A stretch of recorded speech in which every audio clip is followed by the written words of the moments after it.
불확실한 시장에 맞설 차별화된 투자 전략 7월 24일 머니쇼 플러스 시작합니다.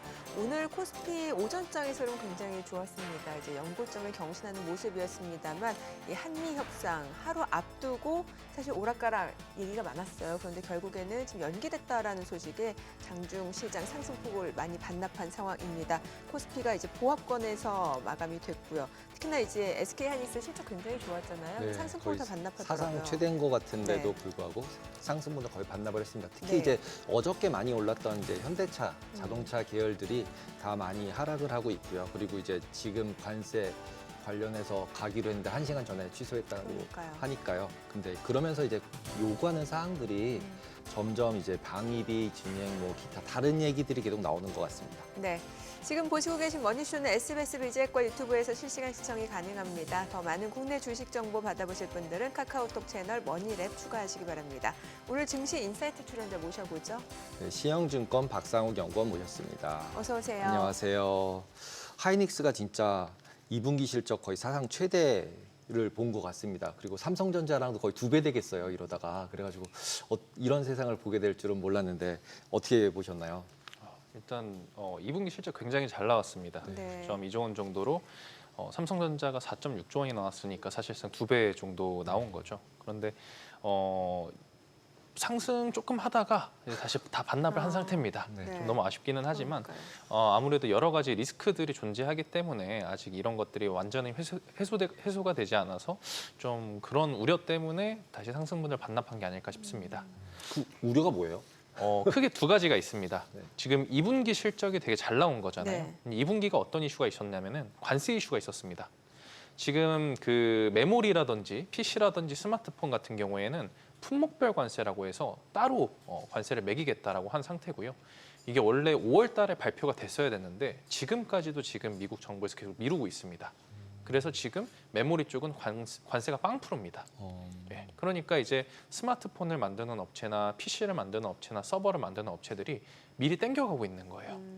그래서 지금 저희가 우려를 하고 있는 것들 중 하나가 이거를 풀린 수요라고 하거든요. 선제적으로 가져가는 수요라고 하는데 지금 2분기랑 3분기에 이렇게 땡겨가면은 올해 4분기에는 조금 수요가 감소하지 않을까라는 그런 풀린 수요에 대한 우려가 있고요. 두 번째로 지금은 HBM이 굉장히 이제 또 비싸고 좀 공급이 부족한 현상이 나고 있는데 내년 하반기에는 조금 공급 과잉이 올 수도 있지 않을까라는 우려가 존재합니다. 이거는 이제 숫자적으로 봤을 때 내년에 HBM의 수요가 한 33억 기가바이트 정도 되는데 공급을 계산을 해보니까 거의 뭐 한 37억, 38억 정도가 나올 것 같다. 네. 그럼 나머지들은 사실 재고로 쌓이거나 하는 거잖아요. 그러다 보니까 내년 가격 협상력에 대해서 이제 하이닉스든 삼성전자든 마이크론이든 조금 협상력을 잃는 게 아니냐는 우려 때문에 아무래도 주가가 굉장히 좋은 실적이 나왔음에도 불구하고 조금 지지부진하지 않았나 싶습니다. 그 HBM 쪽에서는 지금 시장 점유율이 이제 SK하이닉스가 압도적인 상황인 거잖아요. 그러면은 공급과 수요 측면에서 지금 말씀 주신 대로 약간 공급량이 더 수요보다 더 늘어날 가능성이 있기 때문에 이제 가격 협상력이 약화될 수 있다는 말씀을 주셨는데 이건 SK하이닉스 측에서 어떻게 조절할 수 있는 상황은 아닌 거예요? 증설을 조금 미루는 방향으로 갈 수 있을 것 같기는 합니다. 네. 그런데 그럼에도 불구하고 삼성전자가 사실 캐파를 되게 많이 증설을 해놨어요. 네. 근데 이제 내년에는 삼성전자가 HBM 쪽에서 일부 개선이 된다라는 가정이 맞으면은 좀 공급이 조금 많이 확대되는 그림이지 않을까. 참고로 올해 말 기준으로 삼성전자의 HBM 캐파가 한 170K per month 정도 되고요. 네. 하이닉스는 155에서 160 정도, 마이크론은 한 60에서 70 정도 됩니다. 그런데 삼성전자가 지금 수율이 좋지 않은 상태라고 알고 있습니다.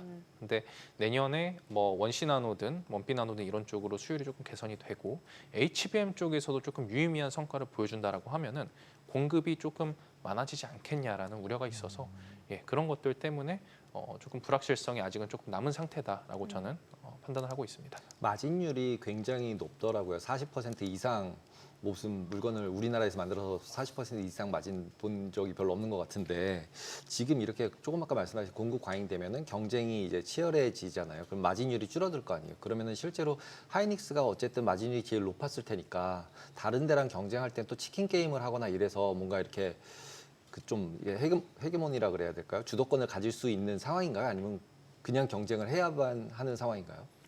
지금 상황에서는 당연히 SK 하이닉스가 이 HBM에 대한 헤게모니를 가지고 있는 상태고요. 이건 내년까지도 유지가 될 겁니다. 다만 마진율 같은 경우에는 내년에 하락할 가능성이 높습니다. 일단 첫 번째로 원래 제네레이션이 바뀔 때마다 HBM2에서 2E, 2E에서 3 뭐 이런 식으로 갈 때마다 보통 ASP가 한 25에서 30% 정도는 상승을 합니다. 그런데 제가 파악하기로는 물론 이제 내년 물량에 대한 협상이 아직 끝나진 않았습니다만 30%까지는 못 올릴 것 같습니다. 그리고 HBM3E 같은 경우에도 일부 코스트 리덕션이라고 하죠. 이제 좀 판가를 깎는 고객사에서 좀 요청이 와서 판가를 깎는 그런 현상이 일어날 가능성이 매우 높고요. 그래서 이제 평균 ASP를 보면은 올해 HBM 하이닉스 기준으로 HBM ASP랑 내년 HBM ASP랑 거의 플랫한, 거의 비슷한 정도일 거라고 제 모델상으로는 나오긴 하거든요. 그 와중에 원가는 올라갑니다. 이게 HBM4로 가면은 공정 난이도가 굉장히 높아집니다. 거기 들어가는 구멍 수도 2배로 늘어나고요. 그리고 이제 뭐 층수도 늘어나고, 그리고 그 베이스 다이라고 해서 맨 밑에 까는 그 칩을 TSMC에다가 위탁 생산을 맡길 겁니다. 그러다 보니까 원가가 더 올라가죠. 그래서 ASP는 거의 플랫한데 원가가 올라가다 보니까 사실 마진 측면에서는 올해보다는 조금 훼손이 되는 게 맞습니다. 그러니까 평균 판매 단가는 거의 그대로인 상황에서 그렇다 보니까 말씀 주셨고, 그리고 또 하나 궁금한 게 지금 그 골드만삭스에서는 이제 SK하이닉스 독주가 그렇게 계속 이어지진 않을 거다라는 보수적인 의견을 내놨고, 반대로 이제 뱅크 오브 아메리카 쪽에서는 지금 AI 쪽에서는 어찌됐든 간에 그 HBM이라든지 엔비디아 이런 체제가 계속해서 좀 수요가 늘어날 수밖에 없는 구조이기 때문에 당분간은 계속해서 이런 상승세, 실적 성장세가 이어질 수 있다, 이런 의견들이 나오고 있는 상황인데 여기에 대해서 어떻게 보세요? 저는 그 BOA 쪽으로 조금 뱅커가 한 표를 더 아메리카죠. 던지고 싶고요. 예. 예. 이 HBM이라는 게 공급 과잉이 올 수도 있습니다. 네. 당연히 더 많이 잘 팔리니까 더 많이 생산을 할 거고, 그러다 보면은 언젠가는 공급 과잉이 올 거고요. 그런데 일반 D램 같은 경우에도 매년 15에서 30% 정도 수요가 성장률이 나옵니다. 네. HBM은 당연히 AI 쪽이니까 훨씬 더 많이 나오겠죠. 그래서 공급만 조금 억제하고 뭐 증설 같은 것만 조금 억제하고 1, 2년 정도만 기다리면은 다시 수요가 공급을 초과할 겁니다. 그래서 그 골드만삭스의 말도 일리가 있습니다. 네네. 단기적으로 조금 부침이 있을 수는 있어요. 단기적으로. 예, 그런데 사실 장기적으로 보면은 어닝은 계속 올라갈 거기 때문에 사실 하이닉스에 대한 긍정적인 시각을 저는 유지를 하고 싶습니다.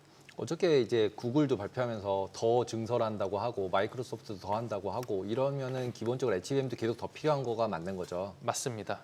어제 알파벳 구글이죠. 예, 구글이 실적 발표를 했는데 기존에 올해 750억 달러 캐펙스를 쓰겠다라고 했었다가 어제 100억 달러 정도 상향 조정을 했습니다. 네. 그래서 850억 달러로 상향이 됐고요.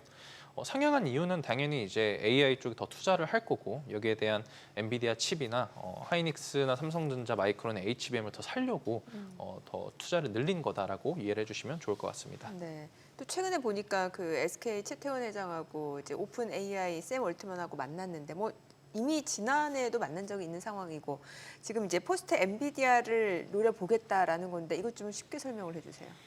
이게 지금 그 AI 반도체라고 하죠. 이게 엔비디아나 AMD나 인텔이 만드는 거를 AI GPU라고 보통 얘기를 하고요. 네. 그리고 이제 마이크로소프트, 구글, 그리고 오픈 AI 같은 분들이 준비를 하시는 거를 에이직 반도체라고 합니다. 자, 이쪽 시장에서 사실 다 합쳐도 엔비디아가 지금 80%대 중후반대 마켓 쉐어를 가지고 있습니다. 그런데 굉장히 비쌉니다. 칩 진짜 이만한 거 하나당 싸게는 2만 불, 뭐 비싸게는 3만 불까지도 하거든요. 하나로 치면 5천만 원 정도, 예, 이 칩 하나에 5천만 원 정도 하는 겁니다. 그러다 보니까 이제 마이크로소프트나 구글이나 오픈 AI나 이런 AI를 준비하는 업체들이 너무 비싸다고 느끼는 거예요. 그래서 엔비디아의 GPM, 그러니까 매출 총이익률이 지금은 70% 초반이고 작년에는 70% 후반이었습니다. 네. 그 뜻은 거꾸로 얘기를 하면은 원가율이 20%밖에 안 한다는 거네. 그러면은 우리도 20% 가격이면 만들 수 있겠네라고 준비를 하는 게 이제 그 에이직 칩입니다. 그래서 오픈 AI도 이게 칩이 결국에는 엔비디아 칩이 너무 비싸고 네. 얘네들이 계속 헤게모니를 가져가고 있어서 협상력이 높으니까 예. 자체적으로 우리도 한번 칩을 만들어 보자라고 준비를 하고 있는 그러니까 상태입니다. 마진율도 높고 하니까. 예. 비싼 거죠. 칩, 그러니까 쉽게 말씀드려서 비싸니까 우리들이 만들면 더 싸게 만들 수 있으니까 우리들이 한번 준비를 해보자라고 거의 대부분 업체들이 지금 준비를 하고 있습니다. 그래서 이제 HBM 쪽이 이제 SK 하이닉스와 협력을 하겠다라는 거고요. 맞습니다. HBM은 어차피 지금 메인 3사밖에 공급처가 거의 없기 때문에 예, 그 3사 중에서 할 건데 아무래도 하이닉스가 제일 잘 하고 있다 보니까 우리 나중에 에이직 칩 만들면은 HBM 좀 공급 좀 해줘라. 약간 뭐 이런 식으로 얘기가 오가지 않았을까라고 전망을 하고 있습니다. 그러면 그런 상황이 발생을 하면 엔비디아랑 오픈 AI랑 중에서 하이닉스가 어느 쪽에 주느냐에 따라서 뭔가 구도가 바뀌거나 이럴 만큼의 주도권이 있을 수 있는 건가요? 아직까지 그렇게 되려면 시간이 굉장히 오래 걸릴 겁니다. 아직까지도 거의 대부분의 물량이 엔비디아 향으로 들어가고 있기 때문에 네. 아무래도 엔비디아가 최대 고객사인 상태가 당분간은 좀 유지될 거라고 보시면 될 것 같습니다. 어제 엊그저께 뉴스에서 그리고 스타게이트 지금 네. 말씀하셔서 스타게이트 같은 경우 하기로 했는데 하나도 안 된다는 뉴스가 나오던데 이게 어디까지가 진실인가요? 그래서 투자하기로 한 게 지금 진행이 안 되고 있다 막 이러면서 갑자기 반도체 주식들 많이 뺐었잖아요. 네. 2, 3일 전에. 근데 특별하게 뉴스는 못 찾겠던데 어떻게 보세요?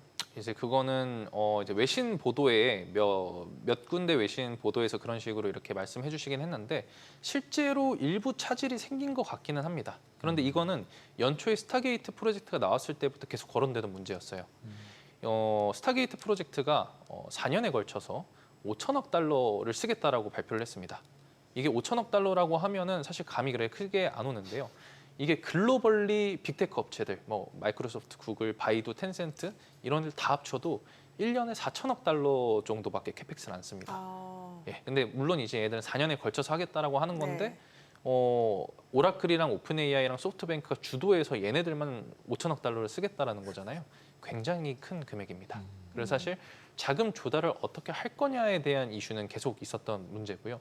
이런 것들이 지금 이제 조금 수면 위로 드러난 게 아닐까 좀 이렇게 조심스럽게 추측을 하고 있습니다. 저는 앞서 이제 그 SK 하이닉스에 대해서 다시 한번 좀 결론을 여쭤보고 싶은 게 그럼 단기적으로는 어느 정도 좀 공급이 더 증가돼서 좀 부침이 있을 수 있겠지만 중장기적으로는 이제 뱅크 오브 아메리카와 같은 시각으로 이제 빅테크 그런 수요가 계속해서 증가될 수 있는 상황이니까 HBM 쪽은 계속해서 실적 성장 기대할 수 있다. 이렇게 보면 되는 거예요. 정확합니다. 너무 잘 아. 정리해 주신 것 같고요. 예. 그럼 주가 측면에서는 어떻게 보세요? 주가 측면에서는 이제 뭐 밸류에이션 자체는 네. 예전만큼 뭐 2.1배 이때 이렇게까지 오르려면은 조금 더 정확한 모멘텀이 필요하겠지만 네. 그 BPS, 어닝단에서 계속 올라가고 있기 때문에 주가는 결국에는 어닝 곱하기 밸류에이션이거든요. 그래서 밸류에이션은 저는 뭐 중고 레벨 정도는 유지가 될 거라고 보고 있고 이 어닝이 올라오면서 결국에는 주가는 같이 가는 그림이 될 거다. 좀 이렇게 말씀드리고 싶습니다. 정확하게 숫자는 제시를 안 해주시네요. 목표 주가 33,000원이 33만 원입니다. 33만. 예. 33만 원. 아까 보니까 골드만삭스가 31만 원인가 그렇고 뱅크 오브 아메리카 40만 원이고 그다음에 연구원님은 33만 원. 네네. 그 사이네요. 네. 네. 하이닉스가 그리고 공시에서 자사주 처분한다 그리고 그걸 이제 뭐 인센티브로 준다 이런 게 있었는데 그런 거를 이제 지금 주주환원 뭐 이런 거랑 뭔가 이렇게 마찰이 있는 건가요? 아니면은 원래 그냥 주식으로 인센티브 주잖아요. 그러니까 그냥 원래 있던 일을 그냥 이렇게 뉴스화 시킨 거다 이렇게 어떻게 봐야 돼요 이 부분은? 그러니까 원래 내부에서는 그런 얘기가 나왔던 걸로 알고 있고요. 이게 조금 기사화가 된 것 같은데 저는 오히려 좀 좋은 측면이 많지 않을까. 당연히 열심히 했고 좋은 성과를 보였으면 그만큼 페이를 해줘야 된다라고 생각을 해요.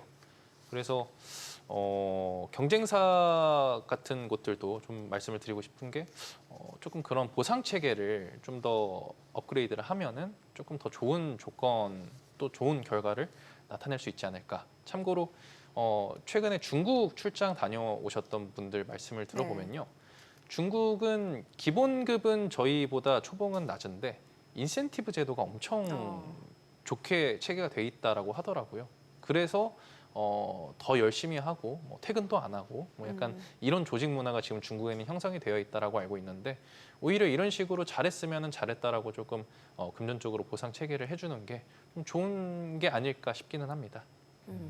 아니 제가 오전 방송에서 그 카이스트 교수님하고 얘기를 했는데 삼성전자는 이제 그 엔비디아가 만드는 그런 GPU를 이제 자체적으로 또 하고, 그러니까 삼성전자만의 그런 뭐 GPU 그다음에 HBM 이런 걸 다 자체적으로 지금 설계를 하고 있다라는 얘기를 하셔가지고 중장기적으로 삼성전자 좋다는 말씀을 주셨거든요. 연구원님은 어떻게 보세요?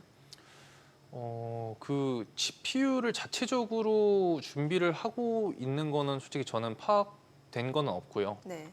이제 교수님이시다 보니까 그런 그런 논문이나 이런 것들을 많이 보셔가지고 그게 더 정확하실 수 있기는 한데 단기적으로는 그거를 돌파하기가 쉽지가 않을 겁니다. 왜냐하면 주가도 좀 지지부진할 수 있다는 거예요, 계속. 주가는 또 다른 측면인데요. 네. 이거는 좀 뭐 뒤에서 아마 또 따로 질문 주실 것 같은데요. 일단 그냥 GPU만 AI 네. GPU만 놓고 말씀드리자면은 단기적으로 저는 이거는 성공하기 좀 어렵다라고 보고 있고요. 사실 글로벌 이쪽 팹리스 유명한 네. 팹리스 업체인 AMD나 네. 인텔이나 뭐 브로드컴이나 마벨 이런 업체들도 이쪽 시장을 지금 못 뚫은 상태예요. 엔비디아의 그 진입 장벽을 못 뚫은 상태인데 삼성전자 파운드리 LSI 사업부가 지금 조금 사실 지지부진한 상태잖아요. 그래서 정황상으로 봤을 때 이 AI 서버용 가속기 시장을 뚫기에는 단기적으로는 좀 어려울 거다. 좀 이렇게 말씀드리고 싶습니다. 어쨌든 실적을 굉장히 하회하게 이번에 나왔잖아요. 그러면서도 의외로 또 주가는 안 빠졌어요. 이거는 또 그냥 이재용 사법 리스크해서 뭐 이런 걸로 해석을 해야 되나요? 아니면은 뭐 지금 주가 부양책에 도움을 좀 받은 거다 이렇게 봐야 되나요? 여러 가지 기대감들이 조금 겹치면서 좀 주가가 잘 버티고 있다라고 평가를 하고 있고요. 사실 이제 삼성전자가 경쟁사 대비해서 상대적으로 조금 부진한 모습을 보여줬잖아요. 네. 그런데 그래서 이제 저희가 삼성전자 밸류에이션 디스카운트를 많이 했던 거고요. 디스카운트를 했던 가장 근본적인 원인이 근본적인 기술 경쟁력에 대한 의구심 때문이었습니다. 디램 쪽도 제일 잘하고 있었는데 최근에 못하는 모습을 보여줬네. 파운드리도 제일 잘해 뭐 예전에는 TSMC랑 거의 제일 잘하는 투톱으로 이렇게 있었거든요. 그런데 이제 뭐 17년대, 16년대 이후로는 조금 파운드리도 조금 경쟁력을 잃은 것 같네. 이러면서 밸류에이션 디스카운트를 줬었는데 연초 대비해서 확실히 반년 만에 그런 기술 경쟁력이 일단 바닥은 찍고 조금 올라온 상태라고 저는 평가를 하고 있습니다. 예를 들어서 디램 같은 경우에도 원시 나노 PRA라고 해서 네. Production Readiness Approval이라고 하거든요. 그러니까 내부 양산 승인 정도라고 생각을 하시면 됩니다. 내부적으로는 이제 좀 양산할 수 있겠는데라는 승인이거든요. 이런 것들도 받았고 수율도 연초에는 뭐 10%다 원시 쪽이 뭐 이런 얘기가 있었는데 지금은 그래도 뭐 한 60% 이상 정도까지는 올라온 것 같고 파운드리 쪽도 2분기에는 일회성 비용으로 조금 적자 폭이 확대가 되긴 했지만 네. 지금 가동률이 조금 올라오고 있는 게 확인이 되고 있거든요. 그래서 저점은 조금 지난 것 같다. 그러니까 밸류에이션도 과거처럼 뭐 0.88배 주는 게 아니라 그래도 한 배, 1.1배 정도는 줘야 되지 않겠냐. 좀 이렇게 평가를 하고 있습니다. 네.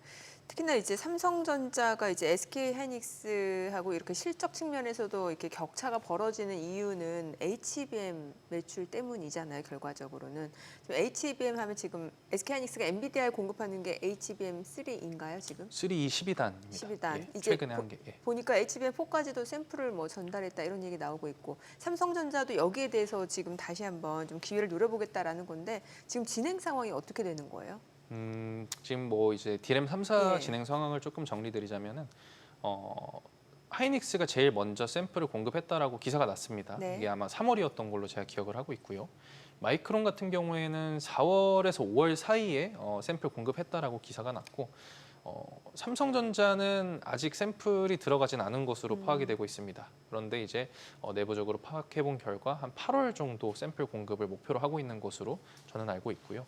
그래서 지금 샘플은 좀 이렇게 진행을 되고 있는 상황이고요. 초도 물량 양산 같은 경우에는 올해 말일 가능성이 높습니다. 어쨌든 엔비디아의 루빈이라는 신규 플랫폼에 탑재가 돼서 나올 예정이기 때문에 루빈이 올해 말에 초도 물량이 일부 굉장히 조그만 물량이긴 하지만 양산이 될 겁니다. 그러면 거기에 이제 HBM4가 탑재될 거기 때문에 네. 아마 올해 연말부터 조금 파일럿 물량이 나오지 않을까 이렇게 전망을 하고 있습니다. 그리고 지난주에 엔비디아가 이제 H20 중국에 수출해도 된다. 이렇게 얘기를 해가지고 이제 급등을 한번 했었잖아요. 반도체주들 전부 다 한번 돌고요. 삼성전자도 상승하고. 근데 이제 어떤 분들은 H20 어차피 이제 TSMC가 뭘 못 만들어주지 않으면 그 위에 들어가는 거라서 해결이 안 된다. 그래서 생각하는 것보다 임팩트가 적을 거다. 이렇게 얘기하는데 어떻게 보세요? 일단 이거는 호재인 거는 분명합니다. 그런데 방금 말씀하신 것처럼 올해 그 숫자적으로 반영이 크게 되기보다는 조금 내년에 조금 애드업되는 물량들이 있을 거다라고 말씀드릴 수 있을 것 같은데요. 일단 올해 같은 경우에는 기존에 비용 처리를 할 예정이었던 그 H20 물량 위주로 출하를 할 예정이고요. 그리고 말씀 주신 것처럼 지금 TSMC가 가동률이 말도 안 되게 높습니다. 네, 그래서 지금 갑작스럽게 H20을 다시 만들어줘라고 하면은 그렇게 팹에 여유가 없을 겁니다. 그래서 그것보다는 지금 엔비디아가 중국 쪽으로 뭐 B30이라는 HBM이 안 들어가는 칩을 판매를 하겠다라고 하고 있거든요. 그런데 만약에 HBM이 탑재된 것까지 수출 허락을 해주겠다라고 미국 정부에서 승인을 해주면은 아마 블랙웰 기반으로 또 새로운 뭐 B40이라든지 B50이라든지 이런 신제품을 만들 것 같아요. HBM을 탑재한.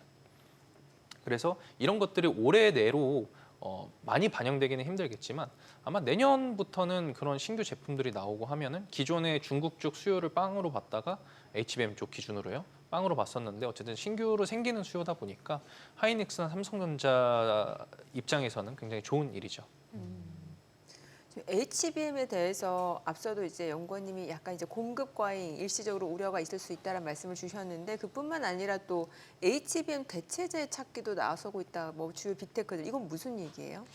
이게 그 SRAM이라는 거를 최근에 이제 좀 언급이 되면서 SRAM이요? 예, D램 낸드 말고 또 예. SRAM이라고 예전에 개발됐던 그런 수요가 크지 않은 제품이 있는데 네.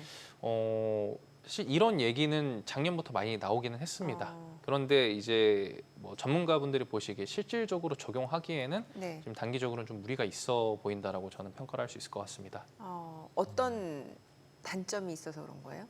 이게 대역폭을 SRAM이 그만큼 맞추기가 힘들다라고 알고 있습니다. HBM만큼. 예. 예. 그래서 이제 SRAM 같은 경우에는 지금 얘기가 나오는 게 나중에 이제 그 저희 XR 기계 있잖아요. 이렇게 예, 쓰는 예. 거 그리고 뭐 XR, VR 기계 같은 거는 전력이 중요합니다. 네. 예, 무거우면 안 되고 또 전력 소비량도 적어야 되다 보니까 약간 그런 서버보다는 예. 이런 소형 기기 쪽에 SRAM이 조금 더 특화되지 않았을까. 그 정도 대역폭은 맞출 수 있고 저전력이 조금 특화돼 있기 때문에 네. 이건 SRAM이 조금 유용할 수 있겠다는 평가를 받고 있는 걸로 알고 있습니다. 그리고 이제 중국 화웨이에서 이제 계속 H20 정도는 만들 수 있다라고 얘기를 하잖아요. 그리고 이제 보통 H20은 엔비디아가 만들고 거기에 다른 메모리를 삼성전자나 하이닉스가 넣는 거잖아요. 그러면은 실제로 중국 같은 경우도 화웨이가 그걸 만든다면 화웨이한테도 그런 메모리 칩을 삼성전자나 하이닉스가 팔 수 있지 않나요? 왜 그 모든 밸류 체인을 중국 안에서 다 해결을 하고 있나요, 걔네들은?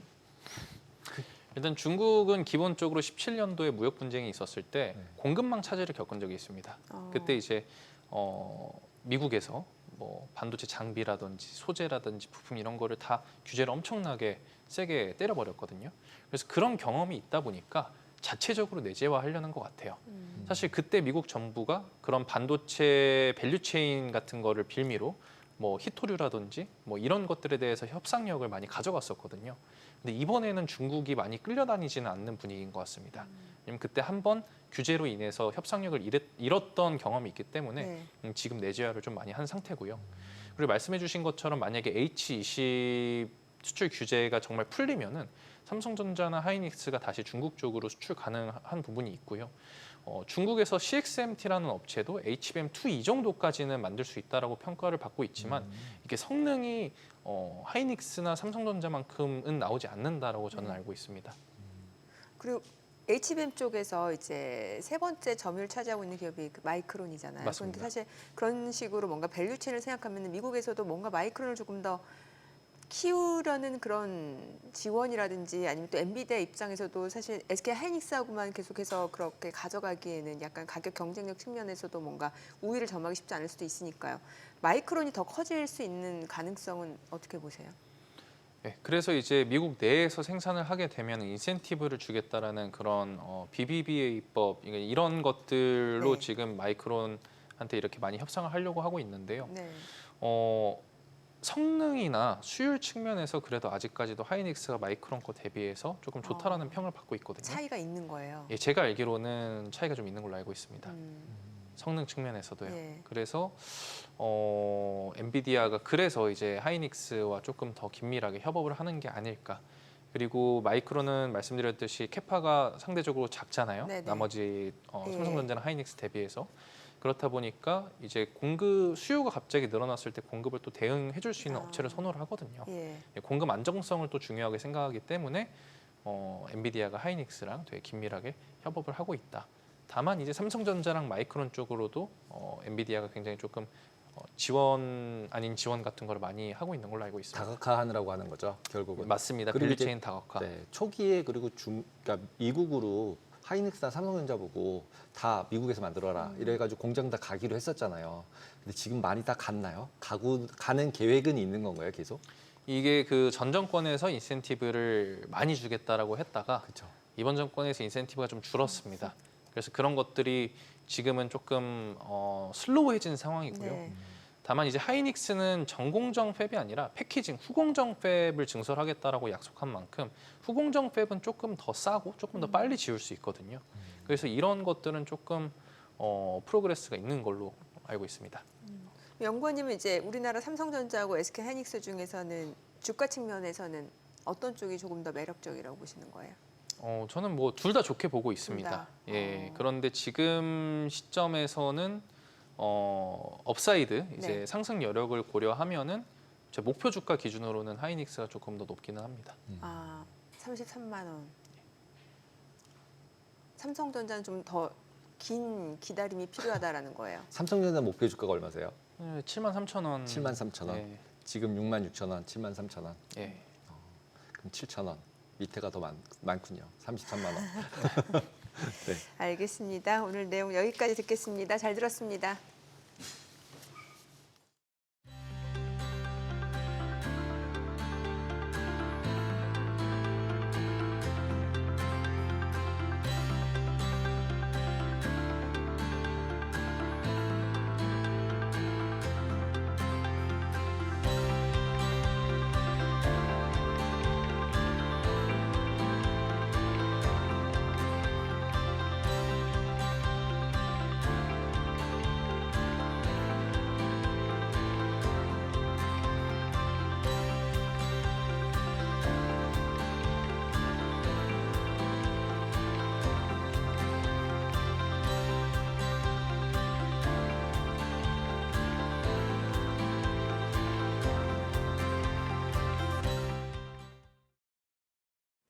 오늘장 특징주부터 뉴욕 증시 리포트까지 정리해 드립니다.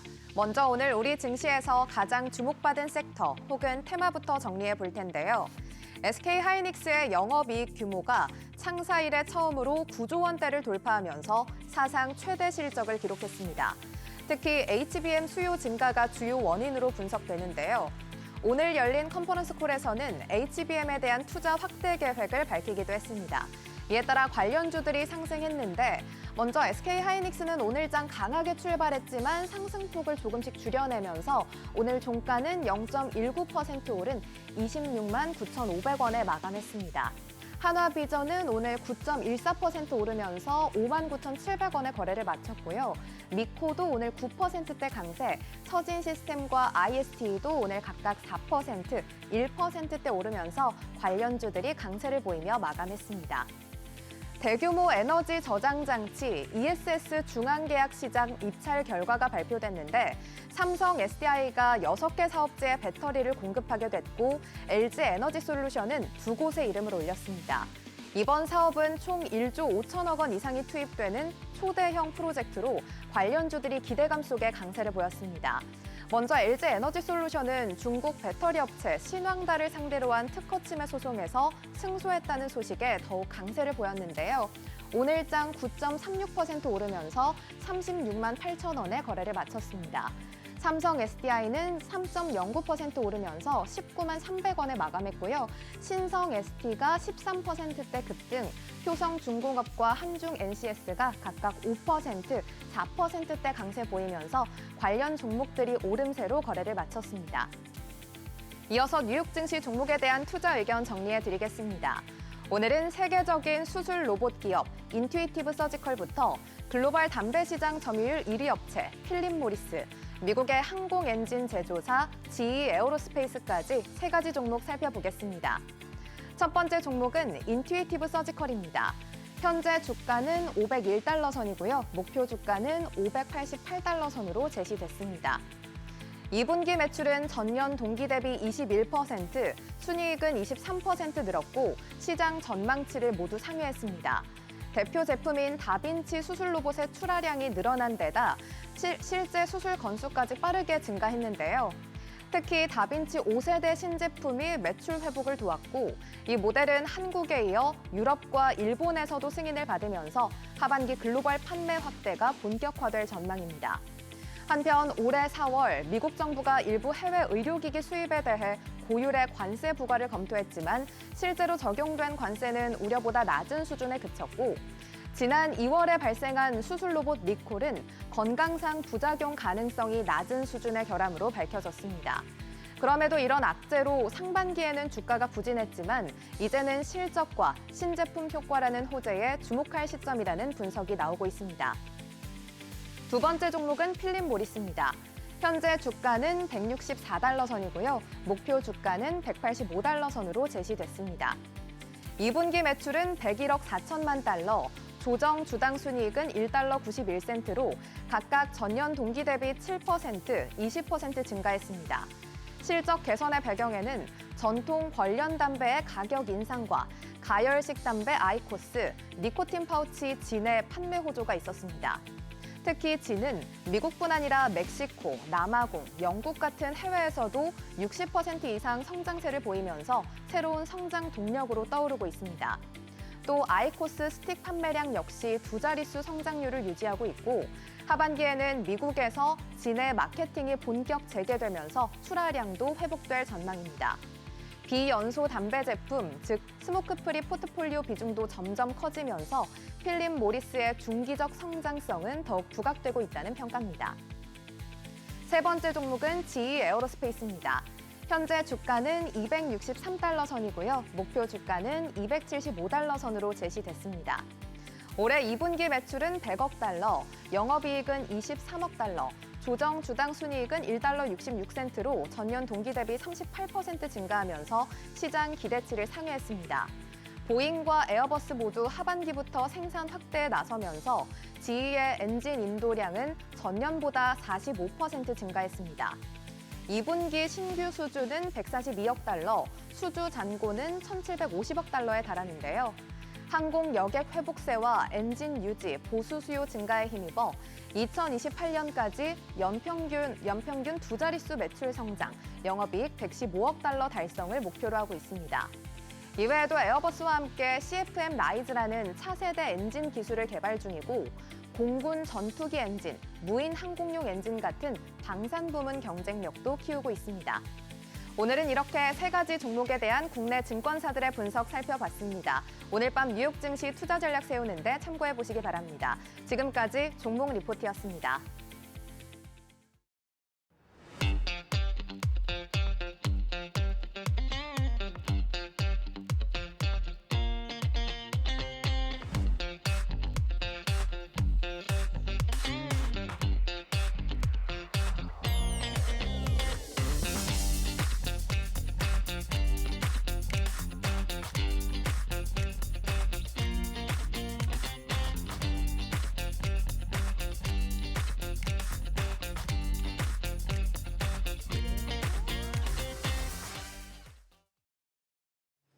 관세 협상 테이블에 구글 지도 반출 문제까지 올랐다고 하죠. 미국이 이를 비관세 장벽으로 지목하면서 강하게 압박하는 상황이라 부담이 클 수밖에 없을 것 같습니다. 그렇습니다. 그동안 우리나라는 국가안보 문제랑 데이터 주권 문제로 지도 반출을 거부해 왔는데요. 이번에 관세 협상에서 굉장히 미국에서 요청을 세게 하고 있는 것 같습니다. 서울여자대학교 지능정보학부 이정인 교수 모셨습니다. 어서 오세요. 안녕하세요. 반갑습니다. 구글이 이번에 초정밀 지도 반출을 요청했다고 하는데 그냥 일반 지도랑 초정밀 지도랑 어떤 차이가 있는 건가요? 그리고 구글이 계속 요청하는 이유가 뭘까요? 네, 우리가 어렸을 때 사회 시간에 축척에 대해서 배웠습니다. 그렇죠? 5,000대 1이냐, 25,000대 1이냐, 이제 그거부터가 궁금할 텐데요.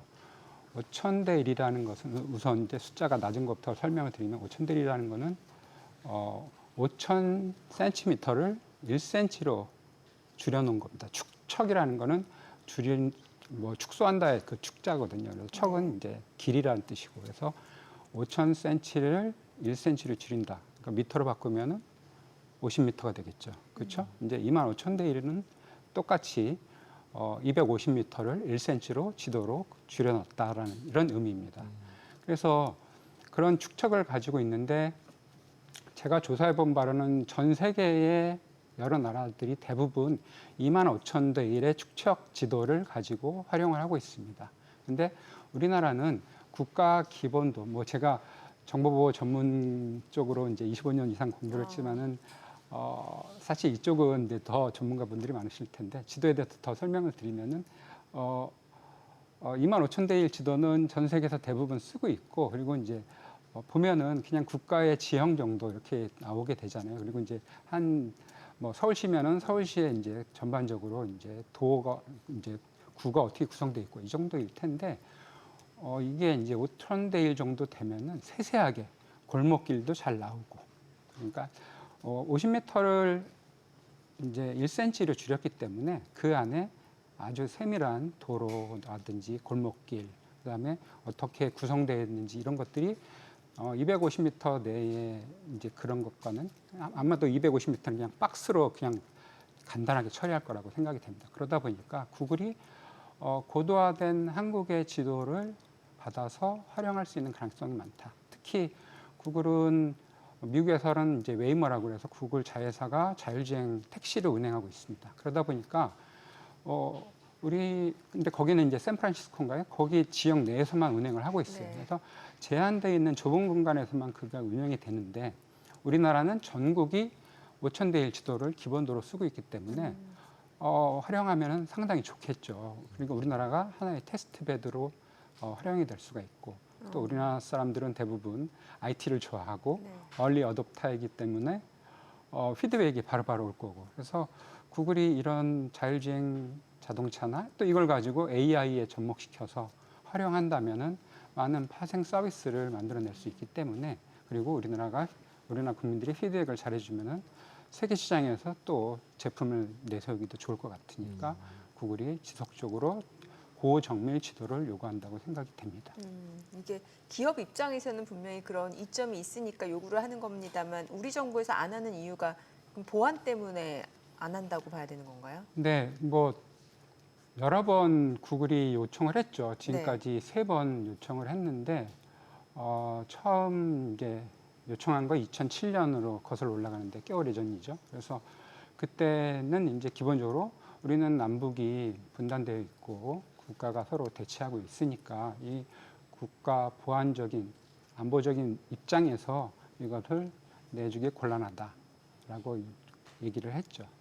실제로 아까 말씀하신 축척이라는 게 저희가 이렇게 전화기에서 이렇게 확대 가다 보면 구글 지도에서는 어느 정도까지만 되고 더 이상 안 커지는 거고, 그렇죠. 뭐 카톡이나 네이버 지도에서는 더 잘 커지는 거를 말씀하신 거잖아요. 네. 그래서 구글에서도 네이버 같은 지도를 가져가겠다. 근데 왜 저는 생각에 이렇게 됐으면 쓰게는 해줄 그러니까 가지고 나가는 게 아니라 쓰게는 해줄 수 있을 것 같은데 이거를 어떻게 그냥 주면은 바로 그냥 서버가 다 가지고 나가는 형태가 되기 때문에 막는 건가요?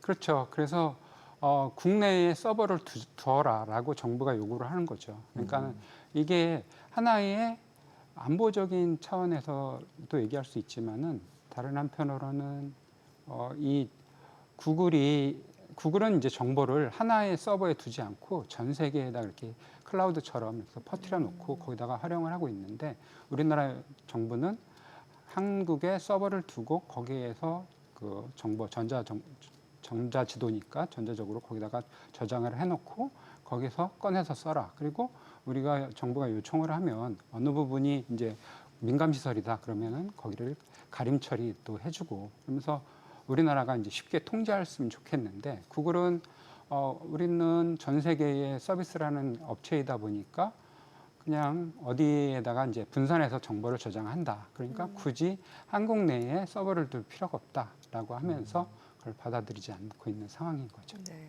지금 기업들이 이제 정밀지도 요청을 하고 있는 앞서 이제 저희가 시간별로 정리를 했는데 보니까 이게 기업뿐만이 아니라 미국 무역대표부에서도 지금 지도 반출 문제를 이제 비관세 장벽이다라고 지목을 했고 이게 결과적으로는 외교 쟁점까지 좀 확대되고 있는 양상인 것 같은데 어떻게 보이시나요?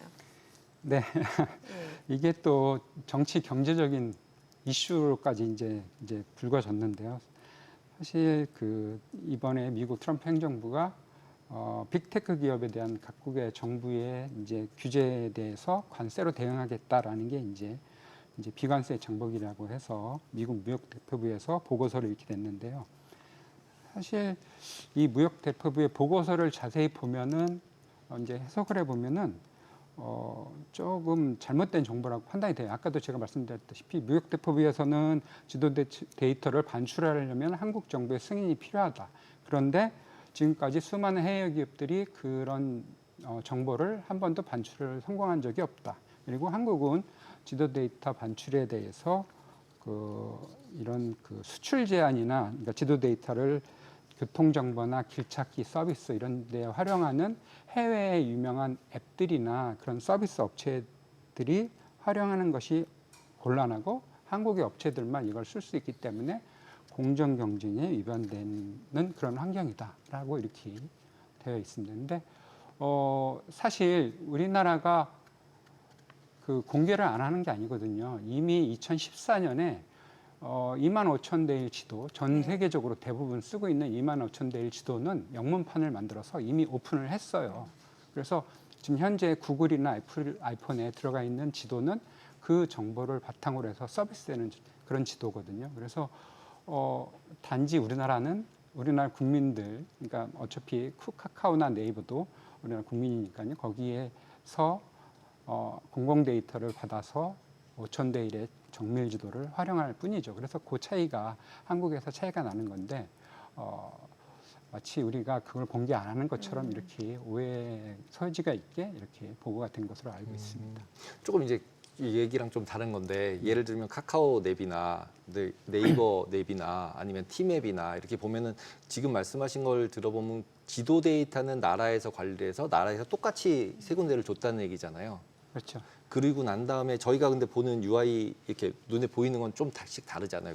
길찾기도 좀 다르고 그러면은 실질적으로 그 모든 것들은 지도를 똑같이 둬도 결국은 어떤 IT 기업들이 어떻게 이제 프로그램을 짜느냐에 따라서 다 달라질 수 있는 거고 그러면은 어떻게 생각하면은 구글도 그냥 들어와서 쓰게 해주고 그러면은 아까 말씀하셨듯이 그냥 서버만 한국에 대면 되는데 구글이 아까 말씀하셨듯이 그냥 우리는 글로벌 스탠다드가 아니어서 못 들어오겠어요. 이거 한 가지만을 가지고 계속 얘기를 하는 거라고 봐야 되나요? 그걸 무역 장벽이라고 얘기하기는 조금 애매한 것 같은 저도 생각이 들어서. 그렇죠. 그러니까 여러 가지가 이제 겹쳐지는데요. 우선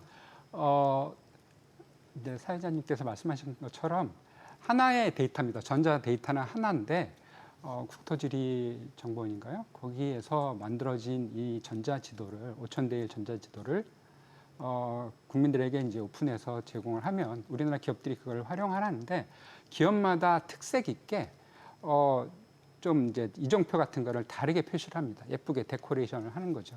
어느 기업은 뭐 많은 내비게이션 업체들이 있지 않습니까? 근데 내비게이션마다 다 특색이 있고 다르잖아요. 그래서 그거는 그 기업들이 자기네가 소비자에게 좀 더 편안하게 다가가기 위해서 거기다가 이렇게 표시를 하는 거거든요. 그래서 구글도 충분히 현재 제공되어 있는 25,000대 지도를 가지고 그런 표시를 그 안에다 넣어서 제공을 할 수 있는 상황인 거고요. 그리고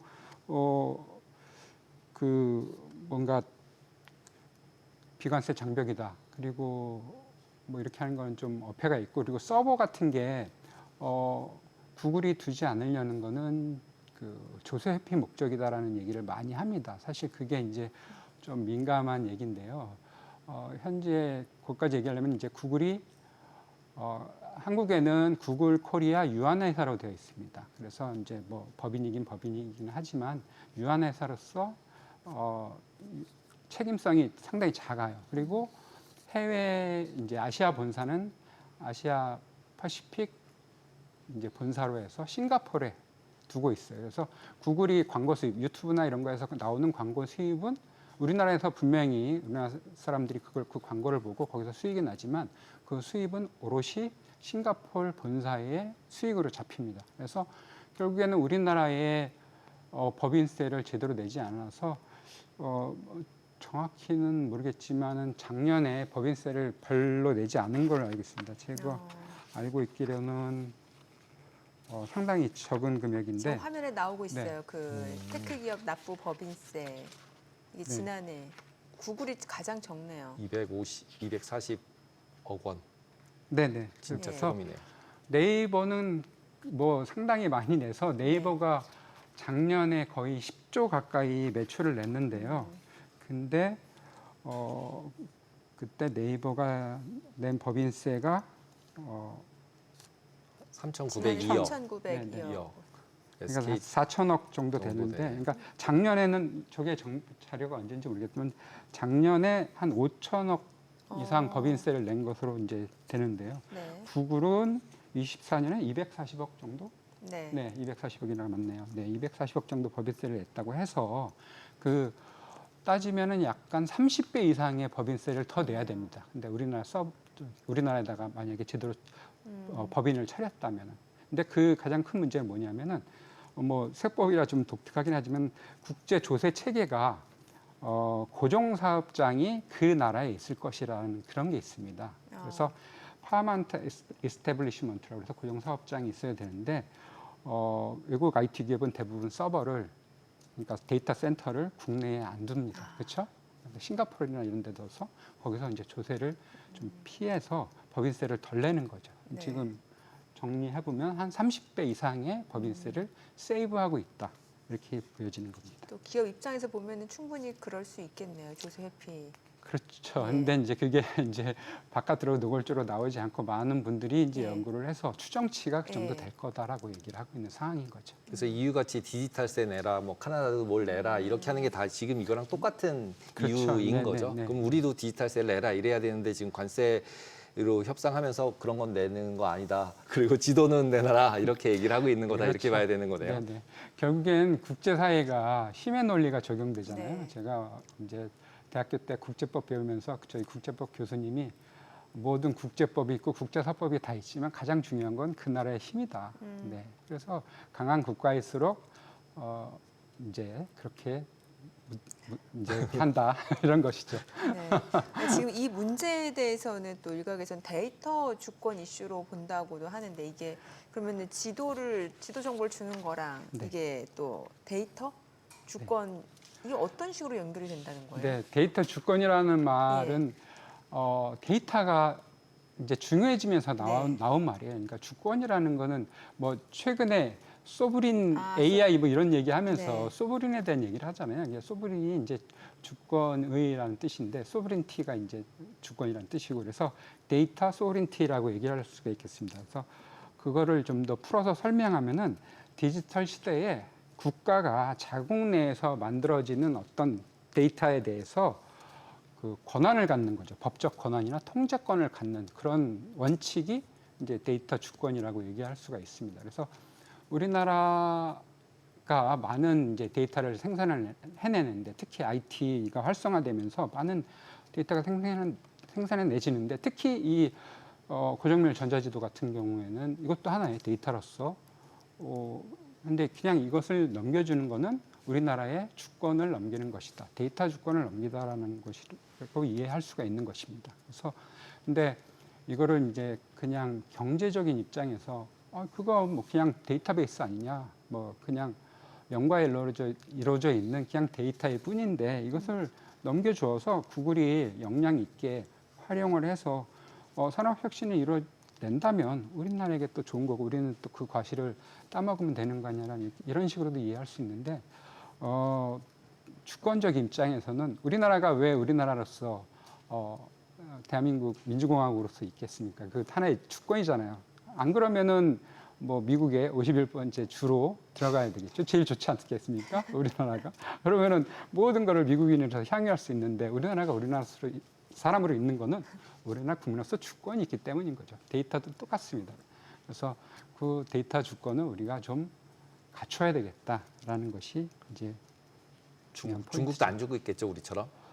중국도 그렇죠. 중국도 나름대로 이렇게 관리를 하고 있고요. 그리고 중국은 제가 알고 있기로는 외국계 업체들이 그런 지도 데이터를 쓰려면은 중국에 있는 현지 업체랑 제휴를 해서 이렇게 하기 때문에 중국이 이렇게 간접적으로 통제하는 걸로 알고 있어요. 그래서 그럼 이제 일본이나 유럽 정도가 구글 데이터를 전부 써서 이제 뭐 내비게이션도 쓰고 뭐 이런 걸 다 한다고 보면 되겠네요. 그렇죠. 그리고 이제 중국이나 한국 그다음에 뭐 기타 다른 나라들은 지도 데이터를 안 주고 있는 나라들은 그렇게 사용을 못 하고 있는 거고 이 정도 보면 되는 건가요? 대부분의 나라들은 다 2만 5천 대 1 정도 지도니까요. 그렇게 뭐 자세하지가 않으니까. 예. 근데 이렇게 곰곰이 생각해 보면요. 2만 5천 대 1, 아까도 말씀드렸다시피 그 나라의 지형도 정도는 나오고 그리고 이제 도로라는 거는 이제 행정 구역을 이제 짜가지고 이제 도시계획이나 이런 걸 하면서 만들어진 건데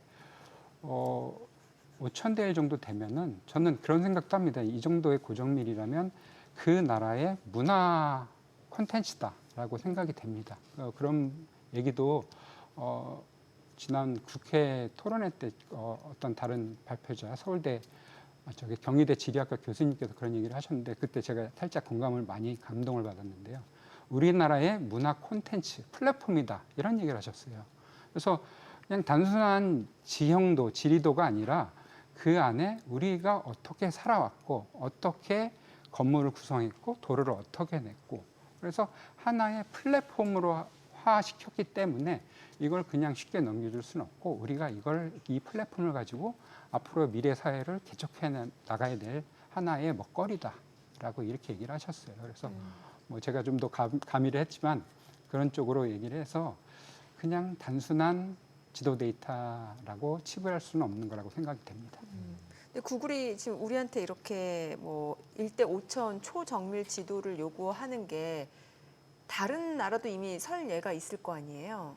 다른 국가는 그렇게 초정밀 지도를 그 얘기를 아까 제가 빼먹었나 본데요. 예. 5천 대 1 정도의 지도를 만들어내는 나라가 네. 전 세계에 제가 알고 있기로는 5개국 정도밖에 네. 안 됩니다. 그래서 미국, 영국, 독일, 일본 그리고 우리나라. 그리고 이제 그 외에도 뭐 5천 대 1 이하의 더 고정밀의 지도를 만들 수 있는 나라는 있겠죠. 네. 근데 대부분의 5개 나라 중에서도 그 4개 우리나라 빼고 네. 4개의 나라들은 그 특정한 주나 지역 이쪽만 5천 대 1 이상의 고정밀 지도를 만들어서 그쪽에서만 씁니다. 근데 우리나라는 기본도로 만들어 놨어요. 5천 대 1 지도를. 그래서 전국적으로 서비스가 됩니다. 그래서 우리나라가 유일하다. 5천 대 1 정도의 고정밀 지도를 가지고 있는 건 우리나라가 유일하고요. 그리고 서울시는 제가 알고 있기로는 1000대 1 지도도 만든 걸로 알고 있어요. 1000대 1 지도도 만들어서 근데 대부분 이런 지도는 정말 세밀하게 만들어졌기 때문에 도시 계획을 할 때 네. 상당히 유용하겠죠. 그렇죠?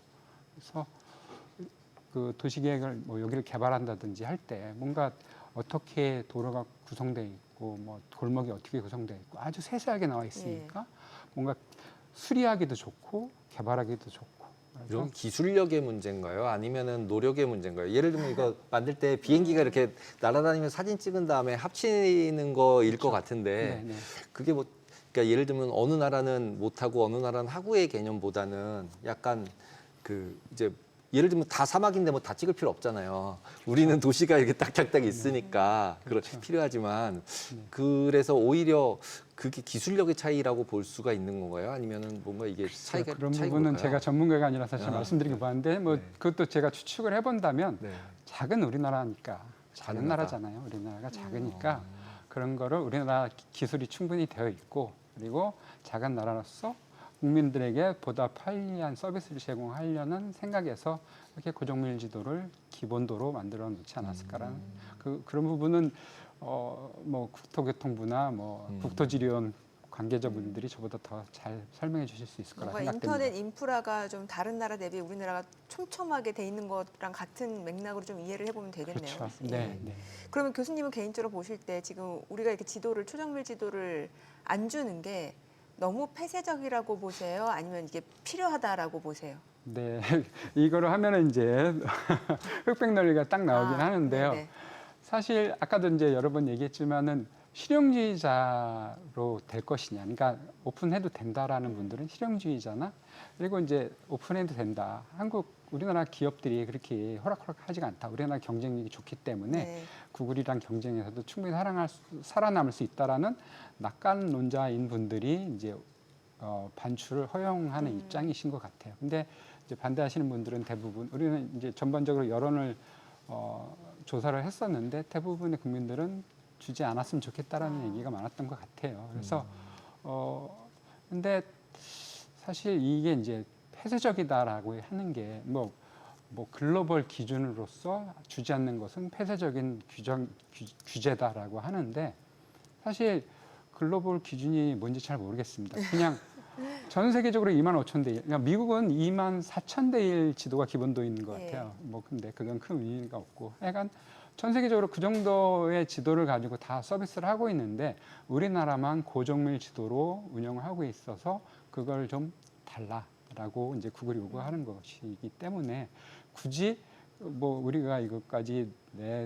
내주는 게 폐쇄적인 뭐 규제다. 근데 우리는 사실 우리나라가 그냥 유럽의 어느 한 나라라면 그냥 뭐 내줄 수도 있을 것 같다 생각해요. 그리고 뭐 EU는 구글 독점에 대해서 반독점이라고 해서 뭐 규제를 이제 뭐 하고 그러면서 이제 세금을 내게 하는데 우리나라는 뭐 그냥 이렇게 동방의 한 나라로서 이렇게 IT만 발전돼 있는 나라다 보니까 이렇게 강하게 할 수가 없는 상황인 거죠. 그리고 우리나라는 독특하잖아요. 남북이 대치하고 있기 때문에 그런 안보적 차원에서라도 그런 것들은 좀 우리가 좀 더 다시 한번 재고할 필요가 있지 않나라는 생각이 좀 듭니다. 알겠습니다. 교수님 얘기 여기까지 듣겠습니다. 네. 잘 들었습니다. 네, 감사합니다.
네, 이제 오늘 현대차 그리고 이제 간밤 테슬라 실적 발표를 했는데 현대차 예상치에 부합하는 수준이었고 테슬라는 예상치를 소폭 하회하는 모습이었던 것 같습니다.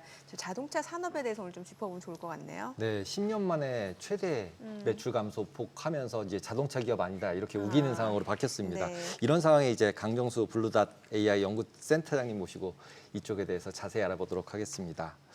현대차 어서 오세요. 어서 오세요 안 했구나. 인사는 반갑습니다. 하죠. 예. 네, 안녕하세요. 네. 그 현대차가 어저께 실적 되게 잘 나왔잖아요. 네, 그런 와중에 실제로 실적보다는 그냥 관세 일본에서 이제 15% 하면서 이제 급등을 했고 이런 와중에서 실제 오늘은 또 다시 관세 때문에 빠지고 네. 그래서 이제 자동차라고 봤을 때 테슬라는 이제 실적이 너무 안 나왔잖아요. 네. 이걸 어떻게 이제 저희가 투자 입장에서 봐야 될까요? 우선은 저는 제한적 분기 실적은 아니었다고 저는 생각이 네. 듭니다. 우선 제가 화요일 아침 여기 나와서 예. 중요한 것은 실적이 아니라 가이던스라고 좀 말씀을 맞아요. 예. 정확하게 드렸었는데 왜냐하면 인도량 자체가 나쁘게 나왔기 때문에 실적이 좋게 나올 수는 절대 없었던 거죠. 네. 그런데 이제 사실은 이 장외에서 4.4% 정도 빠졌던 이유는 사실은 어닝콜에서 일론 머스크의 답변에서 네. 가장 중요한 메시지였던 것은 AI 기업과 로보틱스 기업으로 재무제표상으로 테슬라가 폭발적인 성장은 내년 하반기 정도 되지 않을까? 아, 이 얘기를 하면서 그 네. 순간, 그 말하는 순간 주가가 확 빠지기 시작했거든요. 그래서 지금 어차피 판매가 적게 됐었기 때문에 실적이 좋지는 않았다는 부분, 그리고 이 부분이 대단히 전체적으로 자세히 들여다봐도 좋지 않았던 가장 저는 나쁘게 봤던 이유는 여러분 자동차 부분하고 서비스 부분만 떼어놓고 보면 에너지 부분을 빼어놓고 하면 영업이익률이 마이너스 1.9%입니다. 그러니까 적자인 거죠 사실은. 네. 자동차 사업이 처음으로 오래간만에 적자를 기록했다는 부분에서 사실은 대단히 좋지 않고 이 부분을 사실은 많이 줄었기 50% 정도 줄었지만 탄소 배출권이 막아줬고 가장 중요한 건 에너지 부분에서 이것을 막아줬던 부분. 이 부분이 그나마 전체적으로 볼 때는 영업이익률이 흑자를 기록하는 하나의 그 기제가 되지 않았나라고 생각이 들고요. 그리고 저는 그나마 좋게 보는 것은 테슬라가 지금 가지고 있는 막대한 현금 보유액입니다. 네. 약 368억 달러를 이번에 재무제표에서 보여줬거든요. 네. 368억 달러라는 막대한 현금을 가지고 있다는 것은 지금 테슬라가 자동차 산업에서 자율주행과 로보틱스 회사로 전환하는 데 있어서의 이 중간에 어려운 시기를 충분히 견딜 수 있는 이러한 자금이 되고 있다는 것. 그리고 또 하나 긍정적이었던 건 뭐냐면 이번 분기에 있었던 KPX 투자 액수였는데 그것이 무려 24억 달러였습니다. 그러니까 대단히 안 좋은 상황에서도 24억 달러를 투자하고 있었고 이것이 영업이익률을 갉아먹을 수밖에 없었던 상황들. 그러니까 계속해서 미래에 대한 자율주행에 대한 이건 핵심은 도조 슈퍼컴퓨터에 대한 투자인데요. 네. 이런 부분들이 있었다는 부분에서 착실하게 미래에 대한 이행 준비를 하고 있지만 투자자 입장에서는 좀 더 빠른 성장을 좀 기대하셨다라면 보통 때는 일론 머스크가 조금은 과장도 많이 하고 좀 허풍도 많이 치는 이런 스타일인데 네. 이번에는 너무 솔직하게 이번 분기 다음 분기 다다음 분기도 어려울 것 같고 내년 1분기 2분기도 어려울 것 같고 영어로 표현하면 그 다음에나 좀 좋아질 것. 그러니까 네. 내년 3분기부터 좋아진다고 얘기를 한 거예요. 예.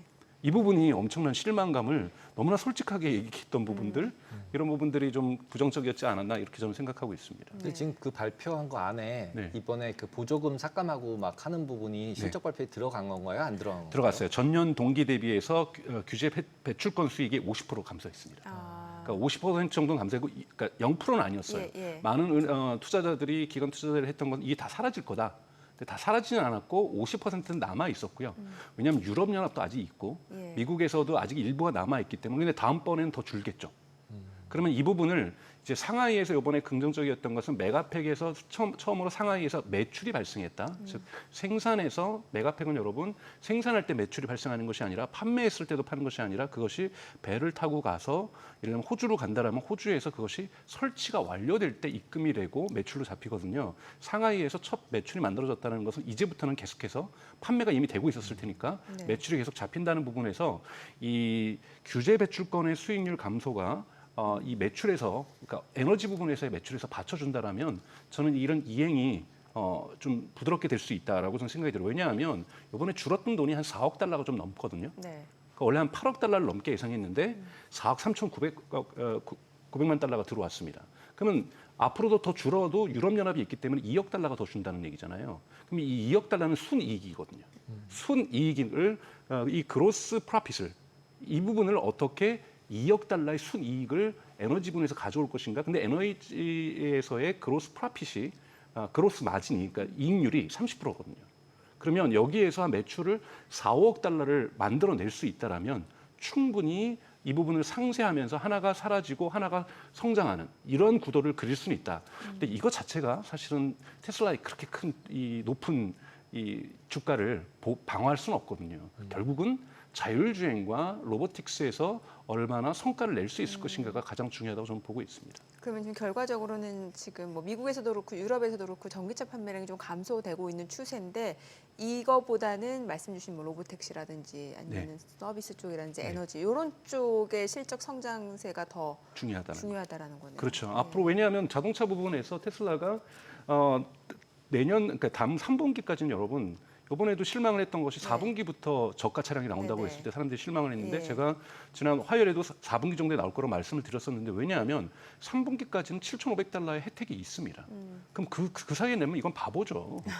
그거 끝나고 나면 왜냐하면 사람들이 미리미리 이번 9월 달까지만 저렴하게 살 수 있고 보조금이 나오니까 미리 땡겨 살 거 아니에요. 그렇죠. 겨울에 살려고 했던 예. 사람들도 이 사람들한테 다 팔고 그리고 10월부터는 저가. 저가 차량으로 내고 이 저가 차량을 낼 수 있게끔 테슬라는 준비를 했습니다. 뭡니까? LFP 배터리 생산 공장을 지금 미국에서 건설하고 있고 건설이 거의 끝마무리에 가 있다는 거죠. 그래서 네. 저가 차량을 관세 영향 없이도 받아낼 수 있는 준비를 어느 정도 완료했다는 부분에서 충분히 이러한 이행 과정을 설계하고 있다는 부분에서 밑에 펀더멘탈은 대로 매우 좋다고 저는 생각이 들어요. 다만 로보택시가 일론 머스크가 얘기했던 것처럼 올해 말에 정말 여러 개 도시에서 될 거다. 이건 기대감이죠. 정말 그렇게 된다면 저는 테슬라 주가는 다시 반등할 가능성이 높다고 네. 저는 생각하는데 이건 정치의 영역이기 때문에 누구도 알 수 없다라는 거죠. 지금 오스틴에서만 확실하게 되는 거고 지금 거의 사전 허가 단계가 지금 캘리포니아에서 나온 상태인데 네. 정말로 민주당이 집권하고 있는 캘리포니아 주정부에서 최종적인 승인을 해줄지는 기다려봐야 된다는 문제는 거고 이것을 우리가 미리 예단하기는 좀 어려운 상황이라는 것. 그래서 정말 안 좋을 수도 있습니다. 여러분들이 이제 투자자로서 마음을 가지셔야 되는 것은 캘리포니아에 있는 민주당 주정부에서 일론 머스크의 반감으로 해서 정책 이유에서 네. 허가를 연기해 줄 때 이거는 테슬라한테는 치명적일 수가 있고 테슬라 주가에도 대단히 부정적인 영향을 저는 미칠 수 있다고 보고 있습니다. 네. 전체적으로 전기차 판매 시장이 좀 줄어든 거예요. 그 테슬라만 판매가 줄어든 거예요. 테슬라만 판매가 줄어든 거죠. 왜냐하면 전기차는 지금 계속해서 상승을 하고 있고 현대차를 지금 견인하고 있는 것도 네. 전기차라고 볼 수가 있는 거고 네. GM도 그리고 유럽에서의 폭스바겐의 지금 빠른 성장도 회복세도 전기차로 인해서 되는 거기 때문에요. 전기차의 소비가 줄었다고 볼 수가 없습니다. 저기 하단에 나가고 있는 현대, 네. 포드, 기아 미국 EV 판매 크게 하라 이거 아니에요? 이거는 미국에서는 저 관세 때문인 거죠. 관세 영향이 있기 때문에 아. 가격이 올라가고 이런 부분들이 존재하는 건데요. GM은 좋았고요. 유럽에서는 지금 폭스바겐이 대단히 좋거든요. 그 그래서 전기차 폭스바겐이 쪽. 전체적으로 테슬라를 지금 1위 자리를 탈환한 상태이기 네. 때문에 전기차 상태가 지금 시장이 둔화되고 있다라고 지금 단정질 수는 없습니다. 왜냐면 제 주변도 다 전기차를 좀 바꾸는 추세라서. 한국은 이제 늦게나마 이제 시동을 예, 건 거고요. 예. 네. 그러면 테슬라 점유율 같은 경우 특히 이제 중국에서는 많이 줄었잖아요. 네. 왜 샤오미도 나오고 막 네. 이래서 네. 공장도 나름 다 중국에 다 있는데 네. 그러면은 실제로 그 테슬라랑 그런 샤오미나 이런 기타 다른 중국제 차들이랑 비교했을 때 테슬라가 계속 뭐 성능이나 이런 부분에서는 우위가 있을 수 있는 건가요? 그러니까 테슬라가 여러분 만약에 중국에서 제대로 된 경쟁을 저는 못하고 있다고 봐요. 우선은 4월, 5월, 6월 달 판매를 전체로 보면 전년 동기 대비 중국 판매량이 줄었습니다만 4월 달에는 모델 3의 새로운 차량이 배송이 많이 안 됐었거든요. 그렇기 때문에 사실 온전한 의미에서 4, 5, 6월 이 판매가 됐던 것이 아니기 때문에 정확한 1대1 비교는 저는 어렵다고 보고요. 작년 동기 대비해서. 하지만 지금 분명하게 중국 시장에서 경쟁이 치열해지고 있는데 샤오미도 자율주행 기능이 됩니다. 그리고 리아우토도 자율주행 기능이 되고요. 중국에서는 BYD도 자율주행 기능이 중국에서는 되고 있어요. 테슬라는 FSD를 중국에서 서비스 못 하고 있습니다. 그러면 사람들이 살 때도 전기차는 과거에 테슬라가 잘 만들었는데 나는 예를 들면 저는 이제는 리아우토 같은 경우에는요. 제가 있는 거 술 한잔 하고서 여기 술집을 찍어서 사진을 보내주면 자동차에 네. 자동차가 저를 데리러 옵니다. 데리러 온다고요? 네. 스스로. 그러니까 사람이 없어도 자율주행을 한다는 거죠. 그렇기 때문에 이 정도까지 규제도 풀려 있어요, 중국은요. 예. 그러니까 그렇게 되면 여러분 대리운전이 왜 필요합니까? 술 한잔 하고서 사진 찍고 인증샷 보내주면 차가 알아서 저를 데리러 온다. 그리고 이런 뒷좌석에- 기능이 있는 자동차와 테슬라가 경쟁하는 건 기본적으로 불공정한 거고 반칙인 거죠. 근데 중국 정부가 허락을 안 해주는 거니까요. 네. 이 부분에서 아직 남아 있는 관세 협상이 끝나고 나면 만약에 미국과 중국이 좀 이렇게 강력한 갈등이 아니라 지금 사실은 어느 정도 좋게 끝날 거라고 예측이 되고 있는데 좋게 끝나게 되고 그다음에 기대했던 것처럼 테슬라에게 최종적인 FSD 허가가 나와진다라면 온전한 경쟁을 할 수 있고 그때서야 저는 정확한 평가를 할 수 있다라고 저는 생각하고 있습니다. 네. 머스크가 이제 창당 언급하면서 이제 정치 얘기를 계속하고 있잖아요. 아메리카당 만든다 그러고 그게 실질적으로 지금 아까 말씀하신 캘리포니아에서 승인받는 부분하고 뭔가 연관성이 있을 수가 있는 건가요? 있을 수 있죠. 제가 계속해서 반복적으로 말씀드리지만 테슬라는 정치 테마주는 아닙니다만 네. 정치적 성격을 가질 수밖에 없다. 왜냐하면 모든 앞으로의 사업은 전기차하고 다르게 얼마나 전기차 만드는 거는 나라에서 막 박수 쳐주고 주변에서 사람들이 잘한다 이런 얘기를 해주고 규제적으로 뭔가를 제도를 바꿔야 될 건 없거든요. 보조금을 네. 주냐 마냐만 있지만 하지만 자율주행은 모든 도시마다 주마다 사람들이 반대할 수 있고 정치인들이 그렇죠. 반대할 수 있고 이런 허가사항인 거잖아요. 네. 또 민주당이 찬성했더니 공화당이 화가 나가지고 반대할 수 있고 공화당이 찬성해주면 민주당이 반대할 수도 있는 거고요. 정말 앞을 내다볼 수가 없는다 보니 기본적으로 정당을 만들려고 하는 압박을 받는다는 거예요. 압박을 받을 수밖에 없는 거고 그러면서 계속해서 민주당에 붙었다 박쥐처럼 공화당에 갔다가 다시 공화당하고 멀어지고 이런 네. 일들이 벌어지는 이유는 자신들이 생각하고 있는 규제대로 국가의 전략들이 안 만들어지면 네. 일론 머스크는 튀쳐나올 수밖에 없는 성격을 가질 수밖에 이 성격을 원래 성격도 그런데다가 네. 구조적으로 이러한 정치적인 압박을 네. 받을 수밖에 없다. 그렇기 때문에 앞으로도 이런 갈등들은 계속 나올 거다. 일부에서는 제발 X닷컴에다 트윗 좀 안 했으면 좋겠다 그러는데 안 할 수가 없는 구조입니다. 네. 무언가 로비를 하긴 해야 되는 거거든요. 어찌됐건 간에 규제를 유리한 쪽으로 가져가려면은. 그렇죠. 예. 한국에도 지금 뭐 방금 전에도 여러분 구글 지도 얘기했지만 예. 다 정부가 결정할 일이잖아요. 그렇죠. 자율주행이 테슬라가 된다? 이것도 우리 한국 정부가 허가를 해주지 않으면 네. 절대 할 수 없는 겁니다. 유럽에서도 유럽연합이 허가를 안 해주면 절대 할 수 없는 거고 이번에 트럼프하고 정말 트럼프 행정부하고 유럽연합이 저는 합의할 거라고 보는데 네. 합의가 안 돼가지고 정말 둘이서 막 이글이글 막 불타는 눈으로 막 서로 쳐다보면 테슬라는 더 멀어지는 거죠. 예. 그래요. 자, 그러면 이제 자동차 전반적으로 좀 관세 영향 좀 여쭤볼게요. 이제 앞서 저희가 현대차 실적을 간단하게 언급을 하려고 했는데 테슬라 바로 여쭤보셔가지고 현대차 실적 나왔잖아요. 어떻게 네. 보셨나요? 관세 영향이 좀 있었던 거예요? 영향이 있죠. 100% 예. 생산하는데 여러분 이번에도 테슬라가 뭐라 그랬냐면 약 3억 달러가 네. 관세 때문에 비용이 증가했다고 얘기를 하고 아. 있어요. 그러니까 즉 테슬라도 많은 부분 그 지역화를 하고 있습니다. 네. 지역에서 이 공급망을 관리를 하고 있는데 그래도 일부는 중국에서 가져와야 되는 예. 거예요. 그러면 거기에 관세가 붙어버린 거잖아요. 현대차가 조지아에 지금 공장을 만들고 있고 거기서 생산을 하고 있습니다만 여러분 지금 트럼프 행정부는 현재 아직 협상이 끝나기 전까지 들어가는 부품도 네. 관세를 부여하고 있다는 거죠. 그럼 현대차도 비용이 증가하게 되다 보면 판매가 이루어지더라도 이 이익률이 저하될 수밖에 없고 또 이익률을 저하를 막기 위해서 가격을 올리다 보면은 판매 액수가 줄어들 수밖에 없는 네. 그래서 관세 영향은 분명하게 있다라는 것 이런 부분에서 자유로울 수 있는 기업은 사실상 전혀 없습니다. 미국의 포드도 마찬가지고 예. 현지 생산하더라도 멕시코에서도 가져올 수도 있는 거고 그렇죠. 한국에서 가져올 수도 있고 중국에서도 갖고 오는 거고 한국도 많은 이 1차 밴더들 포드라든지 GM에도 납품하고 있거든요. 그러니까 이런 부분에서 관세 영향은 전체 자동차 산업이 받을 수밖에 없다고 저는 보고 있습니다. 네. 그리고 이제 테슬라가 세미 트럭이나 사이버캡, 로보택시 이제 그 부분들에 계속 포커스를 맞추고 있잖아요. 네. 근데 이제 세미 트럭 같은 경우는 지금 진도가 어느 정도까지 나가 있는 건가요? 지금 너바다에 공장을 짓고 있고요.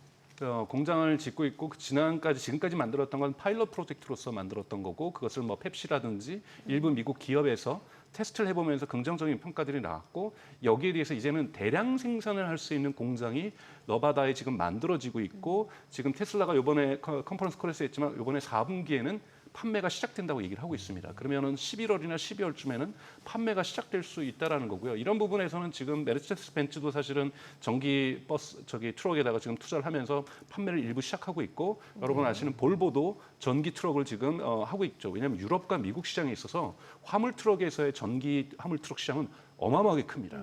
이 시장을 장악하는 것도 대단히 중요하다고 볼 수가 있고 네. 여기에서 테슬라의 세미 트럭이 12월부터 판매가 된다라면 대단히 이익률이 높기 때문에 전체 시장에서는 긍정성을 보여줄 수가 있고요. 특히 여러분 화물차 같은 경우에는 정해진 루트만을 다니기 때문에 네. 자율주행이 되게 적합합니다. 그리고 여기는 대단히 인건비 경쟁이 되게 대단히 높은 비율을 차지하고 네. 있기 때문에 여기에서 가져올 수 있는 산업 효과도 크다고 볼 수가 있습니다. 알겠습니다. 오늘 내용 여기까지 듣겠습니다. 잘 들었습니다. 고맙습니다. 네, 뭐 결국에는 지금 관세 영향에 아직까지 시장이 놓인 것 같습니다. 좀 여러 가지 불확실성 변수가 남아 있기 때문에 좀 쉽지가 않은 시장이네요. 네, 그렇습니다. 관세 부분에 대해서 계속 문제가 되고 있지만 대부분은 아까도 말씀하셨지만 잘 될 거라고 예상하는 것 같습니다. 주가가 얘기하기는. 네, 저희 방송 중에 전해드린 내용과 관련해서 모든 투자 판단의 책임은 투자자분들께 있다는 점 알려드립니다. 멀리시 오늘 여기까지입니다. 여러분의 모든 경제 SBS 비즈가 함께하겠습니다. 저희는 내일 오후 3시 30분에 찾아뵙겠습니다. 고맙습니다.